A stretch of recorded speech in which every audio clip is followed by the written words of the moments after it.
All right guys, so now we are going to talk about the two-handed backhand counter out wide. So we all love to do a one-handed backhand in between the shoulders, but when it goes to the left of that left shoulder, I highly recommend putting two hands on that ball and trying to get the outside of the ball with a two-handed backhand counter. So another very important time to put two hands on the backhand is when somebody speeds it up to you, or you have a floating higher ball that is to the left of your left shoulder. So for me, if it's in between my two shoulders, I'm gonna go with one-handed backhand volley. But if somebody speeds it up out here, I'm gonna try to put two hands on that backhand volley because I can use my left hand to maximize my leverage and hit a significantly harder volley. So if you're here, right in between your chest, using two hands is probably not the play. And you've probably noticed that in the pro game, if there's players that only have two hands on their backhand volley, the chest is the place to jam them up. It's a harder place to generate a tough counter from.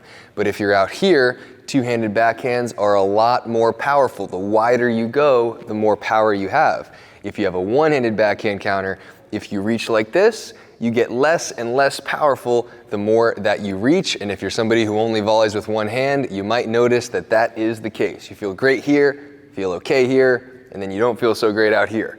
So when it's to the left of my left shoulder, I am always going to look to put two hands on that backhand volley. And if I have time to load up, I'm gonna hit it as hard as I can. So the main thing when you have this two-handed backhand volley here is to get all of your power from your left arm and your unit turn. So I see players with two-handed backhand counters that are not that powerful because they are either going all with their right arm or they are not turning their shoulders.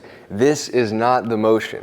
So the way to learn it is to try to hit the ball with your shoulders. So what that means is, obviously I've got a wide open stance, can't really cross my legs over in pickleball. So when I hit the ball, I'm going to be hitting it with my shoulders.